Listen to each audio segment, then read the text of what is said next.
Alors, quand on veut acheter un bien immobilier, il y a certains paramètres à respecter. Déjà, il faut définir son budget, à savoir estimer combien on a d'apport, aller voir sa banque, savoir combien il nous prête. Comme ça, on a un budget maximum à pas dépasser.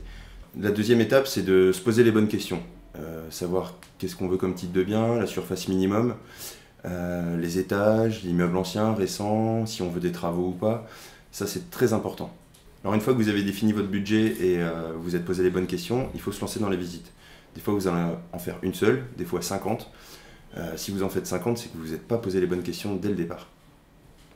Quand un bien vous plaît, c'est une chose, mais il ne faut pas oublier certains paramètres, à savoir la taxe foncière que vous allez payer à l'année, les charges que vous allez payer au trimestre, les travaux à l'intérieur de l'appartement, à budgétiser, mais aussi les travaux de copropriété. Alors, il faut regarder la dernière assemblée générale, est-ce que ces travaux ont été votés ou pas? S'ils ne le sont pas, ça sera sûrement voté l'année prochaine quand vous serez propriétaire.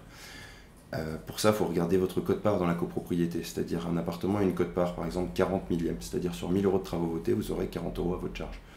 Avec ça, vous pouvez à peu près budgétiser ce que vous aurez à payer dans les années à venir.